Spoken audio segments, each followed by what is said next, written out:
It was an emotional moment in Paris. After years of intense negotiations, nearly 200 countries reached their historic deal on climate change.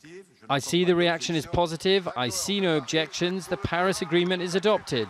It was the first time that world leaders had committed to cut carbon emissions to try and limit the rise in global temperatures to 1.5%. The following year, the US and China, the world's two biggest emitters of greenhouse gases, formally joined the treaty. President Barack Obama called it a turning point in the fight against global warming. In joining the Paris Agreement today, we're demonstrating our shared commitment to climate change.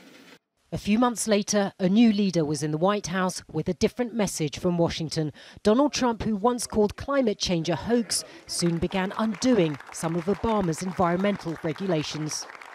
I am taking historic steps to lift the restrictions on American energy, to reverse government intrusion, and to cancel job-killing regulations. Last week, G7 leaders meeting in Sicily were furious when Trump refused to recommit to the Paris deal. Soon after, the US pulled out of the accord.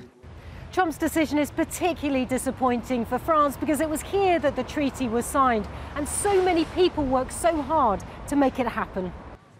It's not just the climate which is set to suffer. The move is likely to damage Trump's reputation among world leaders as a reliable partner.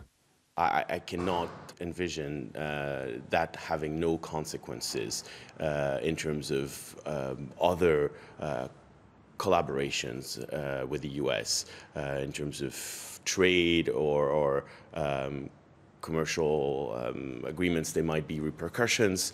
There's many different ways in which the international community will decide they're not ready to work on Trump's agenda. For countries which committed to the Paris deal, the joy of 18 months ago will no doubt be replaced by bitter disappointment.